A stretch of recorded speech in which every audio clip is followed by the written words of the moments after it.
कत्लेआम भी अभी हुआ है। ये ताज़ा अपडेट है। वो बंधक जो इजराइल से लाए गए थे, यहाँ बंधक बनाकर रखे गए थे, ऐसे 6 लोगों की हत्या की गई है, शव उनके मिले हैं। बंधकों की मौत पर नेतन्याहू भड़क गए हैं क्योंकि वही बंधक हैं जिन्हें छुड़ाने के लिए ये जंग 7 अक्टूबर से लेकर अब तक जारी है। गाजा में बंधकों का कत्लेआम हुआ है। राफा में हमास की सुरंग मिली जहां पर 6 बंधकों के शव मिले हैं। बंधकों की मौत से बेंजामिन नेतन्याहू भड़क गए हैं क्योंकि ये वही बंधक जिन्हें छुड़ाने के लिए ये जंग चलती रही और बेंजामिन नेतन्याहू ये साफ करते रहे कि जब तक हमास का खात्मा पूरी तरह से हो नहीं जाता तब तक ये युद्ध चलता रहेगा। और उसका नतीजा ये है कि गाजा में बड़ी संख्या में सिविलियंस भी मारे गए हैं, आम लोग भी मारे गए हैं, जिनमें छोटे छोटे बच्चे भी मौजूद हैं। अब ऐसे में अलग अलग देशों का इन्वॉल्वमेंट भी रहा, इंटरफेयर भी करने की कोशिश रही और ये रोकने की भी कोशिश रही कि ये युद्ध किसी भी तरीके से रुक जाए। लेकिन बेंजामिन नेतन्याहू युद्ध रोकने पर ना तैयार हैं और अब हमास के खात्मे का प्रण जैसे लिया हुआ है और अब बंधकों की मौत पर बेंजामिन नेतन्याहू भड़क गए हैं। यानी आने वाले वक्त में हो सकता है ये जो अटैक अभी तक आईडीएफ की तरफ से हो रहे हैं इनमें और ज्यादा तेजी आ जाए। इस पर बात करने के लिए मेरे साथ खास मेहमान जुड़ गए हैं। अरविंद तेजावत जी मेरे साथ में है, विदेश मामलों के जानकार। मेजर जनरल रिटायर्ड अनुज माथुर सर मेरे साथ में है, डिफेंस एक्सपर्ट के तौर पर। आप दोनों का ही बहुत स्वागत। मेजर जनरल माथुर, जो युद्ध अभी चल रहा है हमास और इजराइल के बीच में, वो युद्ध और ज्यादा भीषण इस घटना के बाद हो जाएगा क्या? क्योंकि ये पूरा युद्ध टिका ही हुआ था बंदूकों की रिहाई पर, हमास के खात्मे पर। अब जब बंदूकों के शव मिले हैं, नेतन्याहू भड़के हुए हैं, क्या हमलों में और तेजी आएगी? क्या तबाही और बड़ी होगी? रचना, देखिए, आप जो आपने बैकड्रॉप में बोला है वो बिल्कुल सही है आपका आकलन। देखिए, लड़ाई के जो बेसिस था उसकी 2 वजह थी। पहला बेसिस ये था कि किसी ना किसी तरह से हमास को पूरी तरह से खत्म किया जाए और दूसरा था कि आपके जो बंधक हैं उन्हें सही सलामत ये शब्द आवश्यक है समझना, हाँ। उनको छुड़ाया जाए। और अब जब चूंकि उनकी हत्या हो गई है तो हालात बिगड़ गए हैं और निश्चित रूप से आपको न केवल गाजा में बल्कि वेस्ट बैंक में भी हमलों में तेजी नजर आएगी। क्योंकि उसकी वजह यह है कि यह समझा जा रहा है कि हमास की जो लीडरशिप है वो उसका कुछ भाग वेस्ट बैंक में गया है, वहां पर अपने हमलों को तेज। उसकी वजह यह है कि अगर हिजबुल्लाह से उत्तरी दिशा से हमले होते हैं तो ये वेस्ट बैंक में अगर इनके पास एक फॉर्म बेस है तो ये उस हमले को कॉम्प्लीमेंट कर सकते हैं और इजराइल के खिलाफ हमलों में थोड़ी सी ज्यादा तेजी आ सकती है। लेकिन एक बात निश्चित है रचना कि इससे पश्चिम एशिया की स्थिति में जो थोड़ा बहुत उम्मीद थी सुधार होने की, वो मेरे ख्याल से खत्म हो गई है। लेकिन एक बात मैं आपको साथ साथ बता देना चाहता हूं कि नेतन्याहू लगातार बहुत तेजी के साथ न केवल अपने बाहर के दोस्त होते चले जा रहे हैं बल्कि इंटरनल जो उनके खिलाफ जो अपराइजिंग तो मैं नहीं कहूंगा, बड़ा भारी जो उनकी खिलाफत हो रही है इंटरनली इजराइल के अंदर नेतन्याहू के खिलाफ, वो मेरे हिसाब से बहुत ज्यादा तेजी से बढ़ती जा रही है और बहुत श्रिल होती जा रही है। ये एक खतरे की घंटे मेरे हिसाब से नेतन्याहू के लिए है और उनको बहुत जल्द कुछ ना कुछ करना पड़ेगा, कुछ ना कुछ परिणाम निकालना पड़ेगा। या तो हमास को जिस प्रकार से वो कह रहे हैं खत्म करूंगा, क्योंकि मैं मानता नहीं कि इस प्रकार का कोई काम हो सकता है, क्योंकि मैं पहले भी कह चुका हूं आपके चैनल पे कि हमास कोई फिजिकल बीइंग नहीं है, हमास आइडियोलॉजी है। तो आइडियोलॉजी को खत्म करना आसान नहीं है, लेकिन हाँ, हमास की लीडरशिप को खत्म करना, दूसरा हमास की जो मिलिट्री पावर है उसको इतना डिग्रेड कर देना, इतना कमजोर कर देना कि आने वाले 20, 25, 30 सालों में वो सर ना उठा सके, उसको मैं मानता हूं कि वो संभव है। और अब मुझे लगता है कि वही नेतन्याहू का ये उद्देश्य होना चाहिए। अब नेतन्याहू तो साफ कर चुके हैं ये युद्ध रुकेगा नहीं, हमास का खात्मा होकर रहेगा, बंदूकों को छुड़ाना है। 6 बंदूकों के शव मिलने पर नेतन्याहू भड़क गए हैं और आप कह रहे हैं अगर ये हालात अभी भी शांत नहीं होते हैं तो नेतन्याहू के लिए, इजराइल के लिए खतरे की घंटी हो सकता है। लेकिन साथ ही साथ अमेरिका जो कि खुलकर ये कह रहा है कि इजराइल के हम साथ हैं, अगर वो ईरान और इजराइल की टक्कर के तौर पर देखे। लेकिन यहाँ जो गाजा में चल रहा है, जो वेस्ट बैंक में चल रहा है, जो अलग अलग हिस्सों में तबाही है, उसको लेकर ये भी सच है कि अलग अलग देशों की तरफ से इंटरफेयर किया गया है, या ये कहिए मध्यस्थता का काम, युद्ध रुकवाने का काम करने की कोशिश हुई है। इन कोशिशों में भी नाकाम ये देश रहे हैं, जिनमें अमेरिका का भी नाम गिना जाता है। अरविंद तेजावत जी, जो हालात अभी बने हुए हैं, अगर ये युद्ध और ज्यादा तेज होता है, यानी कि नेतन्याहू भड़के हैं, तो आईडीएफ को जाहिर सी बात है इंस्ट्रक्शंस देंगे, हमला और तेज हो, हमास का खात्मा हो। अब चूंकि भड़के हुए हैं और अब ऐसे भड़कने के बाद ऐसे ही इंस्ट्रक्शंस होते हैं, अगर यहाँ युद्ध भड़का तो उधर ईरान से भी तो चीजें और ज्यादा टसल में आ जाएंगी, वहां भी तो टकराव तेज हो जाएगा। मुझे लगता है रचना की यह जो आकलन है हम लोगों का, वह थोड़ा ठीक नहीं है, क्योंकि अब युद्ध और भड़केगा नहीं, अब वह धीरे धीरे शांति की ओर जा रहा है। इसका कारण यह है कि दरअसल वहां के जो रक्षा मंत्री गैलांट साहब हैं, उन्होंने भी कहा है कि नहीं, ये युद्ध रुकना चाहिए। तो सरकार के लोग ही कह रहे हैं, तो यह एक तरह से वह माहौल बना रहे हैं कि किस तरीके से हम वापस जहां जो युद्ध विराम है अच्छा, उसकी एक स्थिति में माहौल पहुंचे। तो अरविंद जी अभी सीज फायर का भी बना था, लेकिन बावजूद सीज फायर के आईडीएफ ने हमला कर दिया। राहत सामग्री लेकर जो काफिला जा रहा था पिछले दिनों, उसे तक नहीं बख्शा। वहां भी सीज फायर के नियमों को साइड में कर दिया गया, हमला किया गया। तो अब कैसे उम्मीद ये कर सकते हैं कि ये युद्ध भड़केगा नहीं, अब शांति की तरफ जाएगा?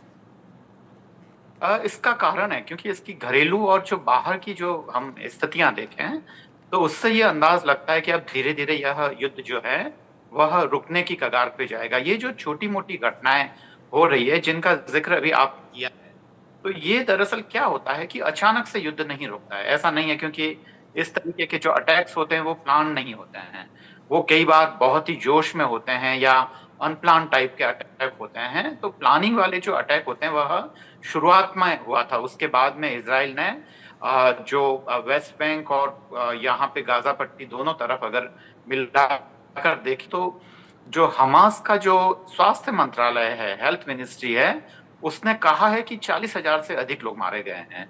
और जो बाकी जो हम लोग कहते हैं या जो बाकी जो दूसरी एजेंसीज हैं, वो 38,000 के आसपास लोगों को कहते हैं। तो काफी खून खराबा हो चुका है, काफी लोग मारे जा चुके हैं। और दरअसल खुद अमेरिका के अंदर भी अब क्योंकि इलेक्शन होने वाले हैं और अमेरिकन जनता, क्योंकि वो एक डेमोक्रेटिक वो सेटअप में है और वहां पे जो वहां की आम जनता है वो वहां के कॉर्पोरेट्स के हित को भी देख रही है, तो वह इस युद्ध के पक्ष में नहीं है। दूसरा ये है कि जो होस्टिंग और मिसिंग जो फेडरेशन या फोरम है इजराइल का, वह भी दरअसल काफी दबाव बना रहा है सरकार पे। और जो बंधक बनाए गए हैं उनके रिश्तेदार अभी तक सड़कों से हटने के लिए तैयार नहीं है। तेल अवीव में वो रात दिन वहां पे धरना प्रदर्शन हो रहा है और यही यरूशलेम में भी हो रहा है। तो कुल मिला के अब धीरे धीरे ये लग रहा है, और जो अमेरिकन जो उन्होंने वो जो समझौते के लिए उन्होंने जो प्लान रखा है, उसको इनिशियल स्टेज पे हमास ने भी कह दिया है कि हाँ ठीक है, हम ये मानने के लिए तैयार है। 3 स्टेजेस में होगा और आखिर में जो है वो जहां जो नुकसान किया है इजरायली सेनाओं ने उसका पुनर्निर्माण होगा। यानी आप कह रहे हैं एकदम से नहीं युद्ध रुकेगा, ये भी अलग अलग पड़ाव हैं जिसकी शुरुआत आपको अभी लग रही है। एक और अपडेट है, हमास की सुरंग में अमेरिकी बंधक का शव मिला है। ये जो सुरंग से 6 शव मिले हैं ना, इसमें अमेरिकी बंधक का भी शव मिला है। अमेरिकी नागरिक हर्ष गोल्डबर्ग पोलैंड का शव मिला है और जाहिर सी बात है कि अमेरिका की इस पर पूरी तरह से निगाह बनी हुई है। अमेरिकी राष्ट्रपति जो बाइडेन की हमास को सीधे तौर पर वार्निंग भी सामने आई है। ये कहा है कि हमास को अपने गुनाहों की कीमत चुकानी होगी। अमेरिका इसलिए भी लगातार इस युद्ध पर नजर बनाए रखा हुआ क्योंकि ये जो बंधक हैं उनमें अमेरिकी भी शामिल हैं और ये जो 6 शव अभी मिले हैं उसमें अमेरिकी बंधक भी शामिल था। जो बाइडेन ने इन हालातों को देखा भी है, समझा भी है और सीधे तौर पर हमास को वार्निंग भी दी गई है कि अब इसका अंजाम भुगतना होगा। लेकिन अंजाम भुगता जाएगा कैसे, मेजर जनरल माथुर? मैं थोड़ा सा अरविंद जी से असहमति प्रकट करूंगा। देखिए 2-3 वजह है। एक वजह तो ये है कि अमेरिका जब तक खुद डिसाइड नहीं कर लेगा कि यहां पर युद्ध को समाप्त होना है, तब तक मुझे लगता नहीं है कि इसके अंदर कुछ आगे बढ़ने वाली बात हो सकती है। एक बहुत बड़ा तबका अमेरिका में आज भी इस युद्ध का और हमास जो कि एक आतंकवादी संगठन है उसके सफाए का, खात्मे का समर्थक है। जब इलेक्शन की हम बात कर रहे हैं तो इलेक्शन में जो वहां का जो जो सिस्टम है वो उस चीज को भी ध्यान में रख करके देख करके काम कर रहा है। दूसरी चीज जो हम शायद अभी तक नहीं उसको इम्प्लीमेंट उसको होते हुए नहीं देख पाए हैं, वो ये है कि ईरान ने अभी तक कोई फाइनल उनका बदला जो कि हमास के चीफ को तेहरान में खत्म कर दिया गया, उसका कोई अभी मैनिफेस्टेशन हुआ नहीं है। तो ये अगर चाहेगा भी तो हो सकता है कि ईरान, हिजबुल्लाह, हूती ये लोग मिलकर के इसको थोड़ा सा आग में घी और डालें। तो मेरा ये मानना है कि आने वाले कुछ समय में कोई मुझे इसका अंदेशा नजर नहीं आ रहा कि कितना भी आप दबाव डाल दें अंतरराष्ट्रीय तरह से या डोमेस्टिकली, ये युद्ध रुकने वाला आने वाले कुछ समय में मेरे हिसाब से नहीं है। दूसरी बात यह है कि अब अमेरिकी लोग, इजरायलीज के अलावा जब आप वहां पर देखते हैं कि बंधकों में से मारे जा रहे हैं, तो नेचुरली जो रेज है वो बढ़ेगा।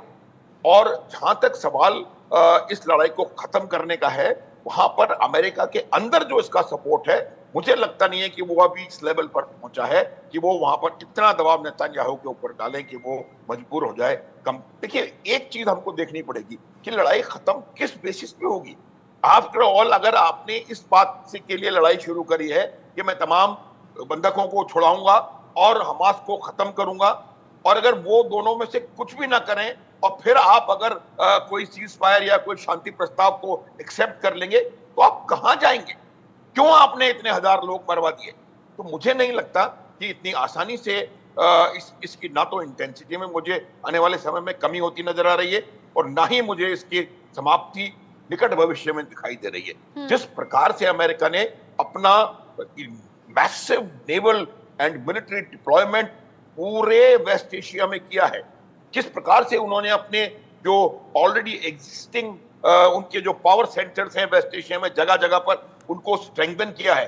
अभी 2000 ट्रूप्स उन्होंने एडिशनल वहां पर भेजे हैं। तो आप ये देखेंगे कि अगर इतना ज्यादा मिलिट्री मूवमेंट हो रहा है, इतने मनूवर्स हो रहे हैं, ये मनूवर्स इसलिए नहीं हो रहे हैं कि वो आप वहां पर कुछ नहीं करेंगे। ये मनूवर्स दो वजह से हैं। एक तो ये है कि इतना दबाव ईरान पे डाला जाए कि वो अपने प्रॉक्सीज को बोले कि आप शर्त माने और इस लड़ाई को खत्म करें।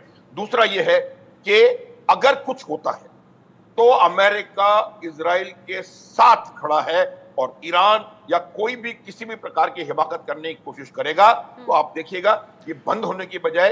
मेजर जनरल माथुर, एक बात और इसमें मैं आपसे पूछना चाहती हूँ। देखिए, अमेरिका एक तरफ तो ईरान और इजराइल के बीच की टसल की अगर बात होती है तो इजराइल के साथ आंख मूंद कर अमेरिका खड़ा है, कह रहा है हम पूरी तरह से रक्षा में साथ देंगे, सुरक्षा के लिए हम सुनिश्चित करते हैं।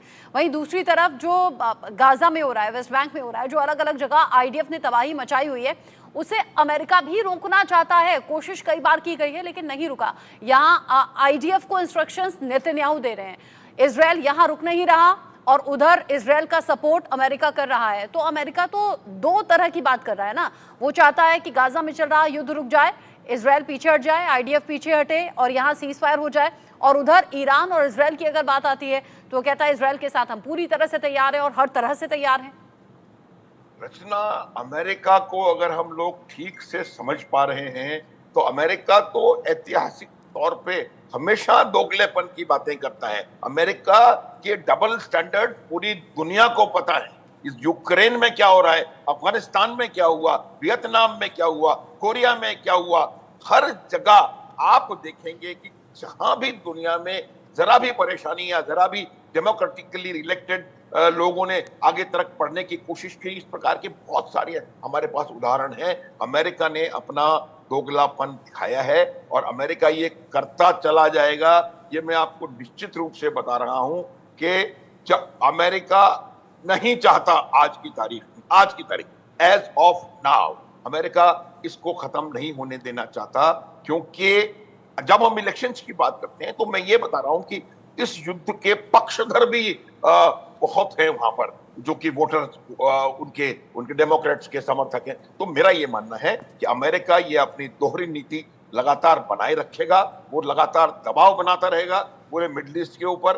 अब ईरान की आवश्यकता, जो मैंने पहले एक शब्द का इस्तेमाल किया था, क्रिक, एक नया धड़ा, China, Russia, Iran, north Korea, ये जो एक धड़ा उभर करके आ रहा है, ये एक बैलेंसिंग एक्ट करने का प्रयास करेगा। हाँ। और इतना मैं आपको बता दूं रचना कि ईरान अगर बिल्कुल चुप हो गया और उन्होंने कोई भी एक्शन नहीं लिया तो मुझे नहीं लगता it will be a major debacle. इतनी जबरदस्त उनकी साइकोलॉजिकल और उनकी इस प्रकार की हार होगी, तो मैं नहीं समझता कि ईरान बिल्कुल इस बात को खाली जाने ऐसा तो देगा। लगता ही नहीं कुछ न है, कुछ- जिस तरह से उसकी धमकियां बार बार आ रही हैं, या प्रॉक्सी देश तो बिल्कुल। ऑलरेडी हमले कर रहा है, तो ऐसा लगता नहीं बिल्कुल, ईरान बिल्कुल। शांत बैठेगा। लेकिन जिस दोहरी नीति की बात अभी जनरल माथुर ने की, अरविंद तेजावत जी, अगर दोहरी नीति अमेरिका अपना रहा है और यहाँ जो हमास की सुरंग से 6 शव निकले हैं उसमें एक अमेरिकी भी है, तो फिर यहाँ अमेरिका को तो जवाब देना चाहिए। आने वाले वक्त में इलेक्शन भी हैं,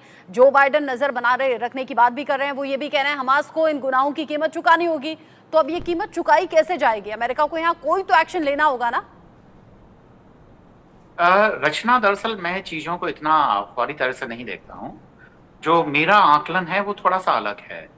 दरअसल जो जनरल साहब ने जो कहा है उनसे मैं आंशिक तौर पर सहमत होते हुए ये बात उनकी आगे बढ़ाना चाहूंगा कि अमेरिका में ऐसे लोग हैं जो युद्ध चाहते हैं, पर ये बेसिकली कॉरपोरेट्स हैं और उनका पैसा काफी लगता है वहां के इलेक्शन में। तो जो सरकार है कुल, जो खासकर जूस लॉबी है वहां की, और वो काफी मजबूत है और वो काफी पैसा खर्च करती है, तो इसलिए वो एक मजबूरी है। तो यहाँ पे मैं जनरल साहब की बात से सहमत हूं, पर वहां की सरकार की एक दूसरी ये है कि वहां की जो जनता है वो भी काफी जागरूक है और वो विदेश नीति वगैरह काफी मसलों पे काफी अच्छे से सोचती है। वहां की जो आम आवाम है और वो नहीं चाहती है कि युद्ध हो, तो मेजोरिटी जो है वो युद्ध के खिलाफ हैं। इजराइल में भी ऐसा है और अमेरिका में भी ऐसा है, जो आकलन है, जो सर्वे रिपोर्ट्स हैं, जो वहां की मीडिया वगैरह में जो आ रहे हैं। तो उस हिसाब से जो वहां की जनता का ये दबाव है कि ये युद्ध रुकना चाहिए, प्रदर्शन हो रहा है। यहाँ तक कि जो मेयर हैं तेल अवीव के, उन्होंने कहा है कि भाई आप जो नगर पालिका के कर्मचारी है वह भी उन प्रदर्शनों में शामिल हो। तो वो सारी चीजें हैं। तो मुझे लगता है कि इन चीजों को इसी प्रकार से देखना चाहिए, तभी मुझे लगता है कि इसका सही तरीके से आकलन किया जा सकेगा। अब जो हालात अभी यहाँ बनते हुए नजर आ रहे हैं, देखिए जिन बंधकों को छुड़ाने की ये पूरी जंग थी उससे कहीं ज्यादा इजराइल का नुकसान हो चुका है अरविंद जी। और नेतन्याहू फिर भी अड़े हुए हैं, फिर भी वो कह रहे हैं नहीं युद्ध तो नहीं रुकेगा। अगर हमास के खात्मे की बात होती है तो ये तमाम एक्सपर्ट आज तक जितने भी हमारे साथ में जुड़े हैं वो बताते हैं कि हमास का खात्मा तो नामुमकिन सी बात है, क्योंकि ये तो विचारधारा की बात है। आप हमास के लड़ाकों को या फिर ये कहिए उनके कमांडर्स को या बाकी लोगों को मार सकते हैं, लेकिन उस विचारधारा को खत्म नहीं कर सकते। तो क्या ये जंग अब अनिश्चित काल तक चलेगी? और अगर आप कह रहे हैं नहीं रुकने के संकेत दिखाई दे रहे हैं, तो वो कैसे और कब? रचना जी, देखिए जो जिन बंधकों के मारे जाने की आप बात कर रही है ना, उसका जवाब नहीं दे पाया। मैं उसका जवाब अभी देना चाहूंगा। वो दरअसल रफा क्रॉसिंग में पाए गए हैं और हमास ये चाहता है कि रफा क्रॉसिंग और जो फिलाडेल्फी कॉरिडोर है वहां से ये जो इजरायली सेना हटे। और इजराइल के लिए ये सामरिक तौर पे ये ठीक नहीं होगा कि वे रफा क्रॉसिंग और जो फिलाडेल्फी कॉरिडोर है वहां से पूरी तरीके से वह हमास को सौंप दें। तो ऐसे में ये जो उनके बंधकों के मरने की बात है या वो सारी चीजें हैं उनको उठाएगा, और जब वो एक तरीके से जब बार्गेनिंग वाली पोजीशन पे आएंगे तो वो उसका कुछ ना कुछ फायदा उठाएंगे। पर इसका यह मतलब नहीं समझना चाहिए कि जो 6 बंधक मारे गए हैं उनके आधार पर युद्ध पुनः भड़क जाएगा या और खतरनाक होने जा रहा है। उस आधार पे तो जो 19 लोग मारे गए हैं वेस्ट बैंक में, और जिसमें बच्चे भी थे, विकलांग लोग भी थे, तो उस आधार पे तो हमें फिलिस्तीन का पक्ष जो है वो ज्यादा मजबूत समझना चाहिए। तो ये जब तक पूरी तरीके से युद्ध विराम नहीं हो जाता है ये घटनाएं होती रहेगी। और उसको जो एंटनी ब्लिंकन, जो अभी अगर मैं गलत नहीं हूं तो अभी वो इजराइल में ही रुके हुए हैं, वहां के जो बाइडेन का संदेश लेके आए हुए हैं, तो उनका आना फिर वहां रुकना और जो पूरी सारी चीजें ये बता रही है वो उनका विजिट ऐसे ही नहीं है। कोई ना कोई बड़ा होने वाला है, कोई ना कोई महत्वपूर्ण कोई समझौते लेकिन पे युद्ध वो बातचीत आक्रामक भी करना। तो हो सकता है अगर मीटिंग्स हो रही हैं, अगर अमेरिका बार बार कह रहा है कि इजराइल के साथ हम पूरी तरीके से हैं, अगर वहां अंडरग्राउंड बंकर बन रहे हैं, अगर नेतन्याहू खुद उस अपनी फैमिली के साथ बंकर में शिफ्ट हो रहे हैं, अगर इमरजेंसी वहां पर घोषित की जा रही है, वहां पर इस तरह की युद्ध वाले हालात की तैयारियों पर फोकस है, तो युद्ध तो और ज्यादा आक्रामक भी हो सकता है। देखिए, युद्ध जैसी जो चीजें होती है वह कब भड़क जाए कब शांत हो जाए उसको पूरी तरीके से प्रेडिक्ट करना बहुत मुश्किल होता है। तो ये जो हैं वो जो बंकर में जा रहे हैं, ये जो सारी चीजें वो ठीक हैं, पर जो परिस्थितियां हैं वो युद्ध के शांत होने की तरफ ही, और फिर कितना करेंगे। हाँ। जो इजराइल के जो पूर्व प्रधानमंत्री हैं वो कह चुके हैं कि यह युद्ध 5 महीने पहले ही रुक जाना चाहिए था। हाँ, नेतन्याहू इस बात को लेकर अड़े हुए हैं हाँ। कि जो बंधकों की हत्या के जो जिम्मेदार लोग हैं, हाँ। जब तक उनका खात्मा नहीं हो जाता युद्ध बंद नहीं होगा। वही तो मैंने पहले भी कहा कि ये खात्मा ही तो होता हुआ नजर नहीं आता, क्योंकि हमास का खात्मा नामुमकिन दिखाई देता है। ये विचारधारा है, हमास के लड़ाके मारे जा सकते हैं, लेकिन उस विचारधारा को जड़ से खत्म कैसे किया जाएगा। मेजर जनरल माथुर, अगर ये मीटिंग्स चल रही हैं, अगर एंटनी ब्लिंकन इजराइल में हैं और ये युद्ध विराम की तरफ अगर संकेत जैसा अरविंद तेजावत जी बता रहे हैं, तो क्या ये वाकई पॉसिबल लगता है आपको? उधर रूस यूक्रेन को लेकर भी ऐसा लग रहा था कि शायद कुछ दिन या शायद कुछ महीने, 2.5 साल से ज्यादा हो गया उस युद्ध को। यूक्रेन जो कहीं नहीं टिकता था रूस के आगे, लेकिन फिर भी युद्ध में अभी तक टिका हुआ है नेटो देशों और अमेरिका के सपोर्ट से। आपको लग रहा है कि यहाँ वाकई युद्ध विराम की तरफ चीजें जा रही हैं, जिस तरीके से सीज फायर में भी आईडीएफ ने हमले किए हैं?